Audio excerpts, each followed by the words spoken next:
मित्रांनो नमस्कार. मित्रांनो हा व्हिडिओ शेवटपर्यंत पहा. व्हिडिओ आवडला तर लाईक व चॅनेलला सबस्क्राईब करा. मित्रांनो गेल्या काही दिवसांपासून मराठवाड्यासह महाराष्ट्रातील अनेक विभागात मुसळधार पाऊस सुरू आहे. या पावसाने शेतकऱ्यांचे आणि शेतमालाचे मोठे नुकसान झाले. जेवढे नुकसान निसर्गाच्या लहरीपणामुळे शेतकऱ्यांचे आणि शेतीचे झालेले आहे, कदाचित त्याहीपेक्षा कितीतरी अधिक नुकसान अलीकडच्या काळात राजकारणातील सुमार दर्जाच्या वक्तव्यांनी हे महाराष्ट्राचे झालेले दिसते. मी आपणाशी एव्हाना कुठल्या विषयावर बोलत आहेत हे आपल्या लक्षात आले असेल.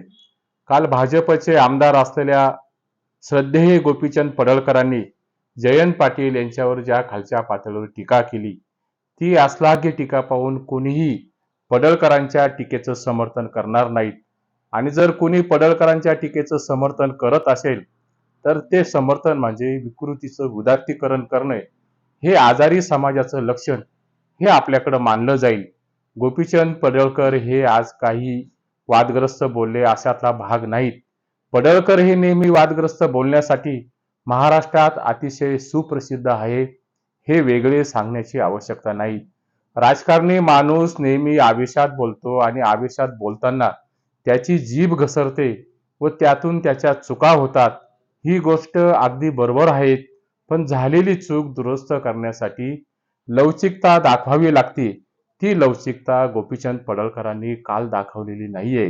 गोपीचंद पडळकरांनी काल प्रसार माध्यमांशी बोलताना मी जयंत पाटलांच्या केलेल्या टीकेवर ठाम असल्याचं हे त्यांनी काल ठासून सांगितलं. त्यामुळे टीका केलेली आहे त्या टीकेचं एक प्रकारे त्यांनी समर्थन केलं आणि माफी मागण्याचा प्रश्न उद्भवत नाहीत असं पडळकरांनी अतिशय निर्लज्जपणाने हे प्रसार माध्यमांशी सांगितलं. पडळकर काही सहज बोलत नाहीत. मागे एकदा त्यांनी शरद पवारांच्या फॅमिलीवर अशीच जिव्हारी आणि विषारी टीका केली होती. पवारांची फॅमिली ही कॉकटेल फॅमिली म्हणून पवारांच्या कुळाचा उद्धार हा पडळकरांनी केलेला होता. त्यामुळे पडळकर जे काही बोलतात ते अनावधानाने बोलतात असं अजिबात वाटत नाही. त्यामागे विशिष्ट असा अजेंडा राबवणं आणि तो पुढे रेटण्याचा प्रयत्न हा पडळकरांचा दिसतो. त्याहीपेक्षा पडळकरांच्या पाठीमागे असलेल्या अदृश्य शक्तींचा तो हेतू या ठिकाणी स्पष्टपणाने दिसल्याशिवाय राहत नाहीत. कळपात चालणाऱ्या मेंढराला स्वतःची अशी कुठलीही विचारशक्ती नसते, विचारधारा नसते. काल पडळकर जयंत पाटलांना भिकारी म्हटले. राजाराम बापूंची औलाद नाही, काहीतरी गडबड दिसते. हे जे काही विधान पडळकरांनी केले ते साधे सुधे विधान या ठिकाणी नक्कीच नाही. जयंत पाटील राजकारणी आहेत. राजकारणी माणसावर टीका होणे हे आपण समजू शकतो. त्यामुळे जयंत पाटलांवर झालेली टीका ही राजकारणामध्ये जी होते ती देखील आपण समजू शकतो. पण एक गोष्ट मात्र तुम्ही ध्यानात घ्या, ही टीका पडळकरांनी जी केलेली आहे ती टीका निव्वळ गलिच्छ नाहीत, ती टीका मात्र निव्वळ विकृत नाहीत. यातून पडळकरांनी द्वेषाचे आणि तिरस्काराचे मळे फुलवून जयंत पाटलांच्या पितृत्वावर शंका घेतली असं तुम्ही अजिबात समजू नका. तर त्यांच्या मातृत्वावर शंका घेण्याचा करंटेपणा हा पडळकरांनी केलेला आहे. ही बाब मात्र निश्चित निषेधार्ह आहेत. तिचा धिक्कार करावा तेवढं मात्र कमी आहेत. एवढं सर्व संयतपणाने सहन करूनही जयंत पाटलांनी पडळकरांना कुठलंही प्रत्युत्तर दिलेलं नाही.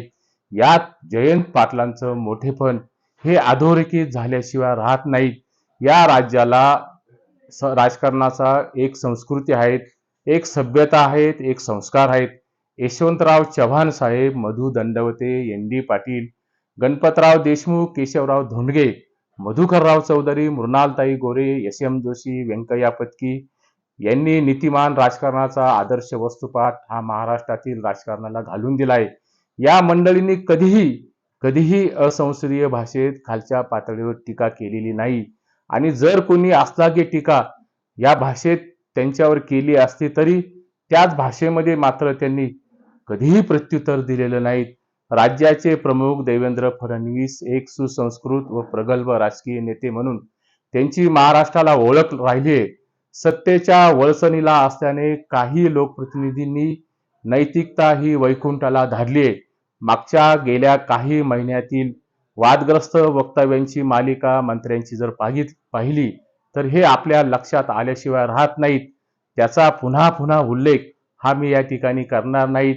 त्यातून मात्र आपण काही केलं तरी चालतं आणि काही बरळलं तर चालतं, ही जी मानसिकता मंत्र्यांमध्ये तयार झालेली आहे, त्यातून मात्र मुख्यमंत्री देवाभाऊ फडणवीस यांच्या अभय योजनेतून आपल्याला अभय दिलं जातं, हा समज मात्र मुख्यमंत्री देवेंद्रजी फडणवीस यांच्या कारकिर्दीत हा महाराष्ट्रात निर्माण झाला आहे, हे देखील या ठिकाणी विसरता येणार नाहीत.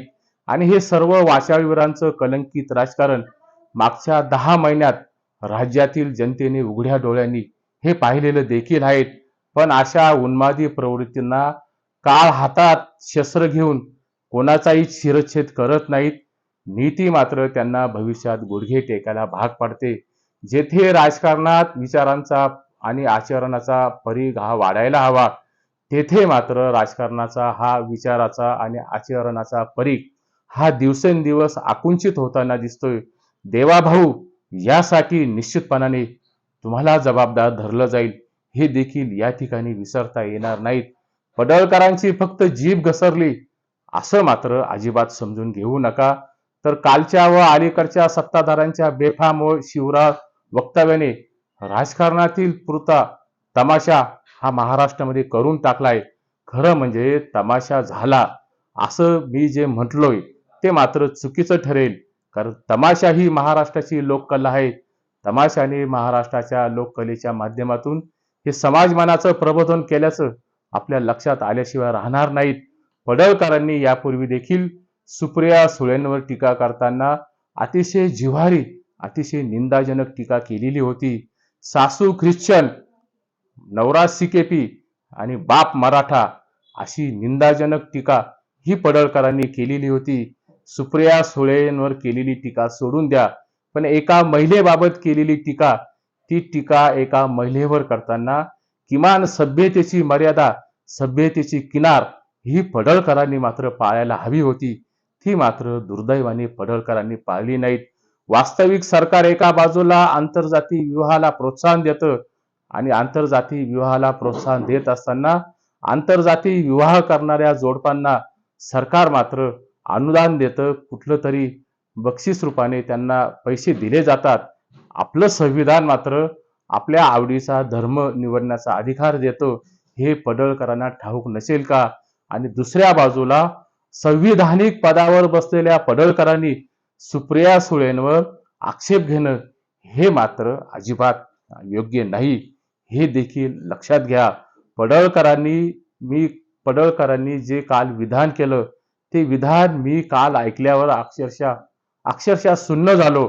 सतत भुंकणाऱ्या कुत्र्यांना भाजपमध्ये घेऊन आमदार करण्याचा जो ट्रेंड हा भाजपने सुरू केला आहे की काय, असं मात्र या ठिकाणी वाटायला लागलं. मुख्यमंत्री महोदय, पडळकरांना फक्त समज देऊन अजिबात चालणार नाहीत. पडळकरांच्या वाह्यत बोलण्याची सवय जात नसेल तर पडळकरांना भारत सरकारच्या आणि महाराष्ट्र सरकारच्या ज्या आरोग्याच्या योजना राबवल्या जात्या, त्या आयुष्यमान भारत योजनेमध्ये पडळकरांवर मानसिक उपचार करा. लेखक आणि साहित्यिक असलेल्या व.पु. काळेंचं एक वाक्य मला आठवतं. व.पु. काळे असे म्हणतात, या देशामध्ये पात्रता आणि लायकी नसताना अगदी सहज साध्य गोष्ट जर कुठली मिळत असेल, ती म्हणजे सत्ता आणि मंत्रीपद. संयम आणि वेळ हे युद्धातील सर्वात मोठे शस्त्र आहेत. हे जयंत पाटलांनी पडळकरांच्या गरळ ओकणाऱ्या विधानावर कुठलीही प्रतिक्रिया न देता कालच्या प्रकरणात जयंत पाटलांनी हे दाखवून दिलंय. वाचाळवीर व नटरंग असलेल्या गोपीचंद पडळकरांवर देवाभाऊंनी सज्जड आणि कडक अशी कारवाई करावी, हेच महाराष्ट्राचं समाजमन आज सांगतंय. नाहीतर पडळकरांच्या विधानाला देवाभाऊंची मूकसंमती आहेत असंच महाराष्ट्रातील 14 कोटी जनतेचा समज होईल. नव्हे तो समज दृढ होण्यासाठी देवेंद्र फडणवीस यांची वर्तणूक आणि कार्यशैली ही महाराष्ट्राला मागच्या काळातील असलेल्या अनुभवावरून ही त्यांच्यामध्ये रूढ झालेली दिसते.